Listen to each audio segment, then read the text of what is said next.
Hindenburg दुनिया की सबसे बड़ी एयरशिप सिर्फ 34 सेकंड में शोलों की नजर हो गई। क्या ये एक हादसा था, आसाजिश? जानिए एक अजीम ख्वाब के टूटने की हैरान कुन कहानी।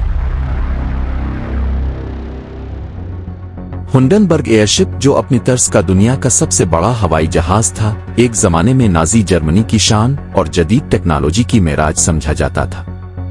245 मीटर लंबा ये airship queen of the skies यानी आसमानों की मलिका के लक़ब से जाना जाता था, जो टाइटैनिक से सिर्फ 24 मीटर छोटा था। 3 मई 1937 को ये जर्मनी के शहर फ्रैंकफर्ट से रवाना हुआ और उसका हदफ अमेरिका की रियासत न्यू जर्सी में वाक़ लीकहर्स्ट नेवल एयर स्टेशन था। इस सफर में 97 अफराद सवार थे, जिनमें 36 मुसाफिर और 61 हमला शामिल था। हिंडनबर्ग को हवाई जहाज कहना दरअसल एक फन्नी गलती है, क्योंकि ये एक एयरशिप था, यानी ऐसा हवाई जहाज जो हाइड्रोजन गैस के जरिए फजा में बुलंद होता था। इसके अंदरूनी हिस्से में बेहद आरामदेह सहूलियात मौजूद थीं। अलग अलग सोने के कमरे, एक पुरतयश डाइनिंग हॉल, एक लाउंज जिसमें ग्रैंड पियानो रखा गया था और एक पढ़ने लिखने का कमरा। इस जमाने में सिर्फ अमीर लोग ही इसमें सफर कर सकते थे, क्योंकि इसका किराया तकरीबन $700 था, जो आज के दौर में $7,000 से भी ज्यादा बनता है। 6 मई को 3 दिन के सफर के बाद ये एयरशिप न्यू जर्सी पहुंचा।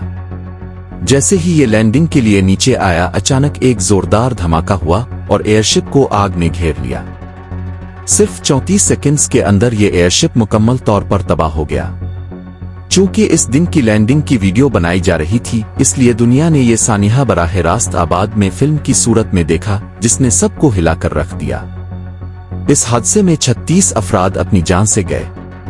दुनिया भर में ये सवाल उठा कि आखिर इस खौफनाक सानिहे की असल वजह क्या थी।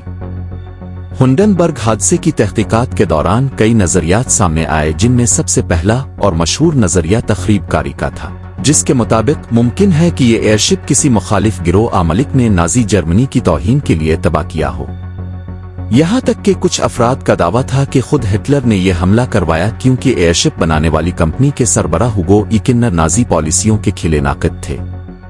ताहम कई दहाइयों बाद तहकीक से ये बात सामने आई कि हादसे की सबसे ज्यादा काबिल कबूल वजह हाइड्रोजन गैस का इखराज और जामिद बिजली स्टैटिक इलेक्ट्रिसिटी की चिंगारी से इसका भड़क जाना था। चूंकि हाइड्रोजन एक निहायत आतिशगीर गैस है, इसलिए जरा सी चिंगारी ने पूरे जहाज को लपेट में ले लिया। हादसे के बाद अवाम में एयरशिप की साख बुरी तरह मुतासिर हुई। अगरचे अमेरिका में हीलियम नामी महफूज गैस मौजूद थी, जो आग नहीं पकड़ती, मगर अमेरिका ने इस गैस की बरामद पर पाबंदी आयद कर रखी थी। इस दौरान हवाई जहाजों की टेक्नोलॉजी तेजी से तरक्की कर रही थी। हवाई जहाज तेज रफ्तार, महफूज और कम खर्च थे, जबकि एयरशिप सुस्त मौसमी हालात से मुतासिर होने वाले और अब नाकाबिले भरोसा समझे जाने लगे। यूं एयरशिप का दौर तकरीबन खत्म हो गया।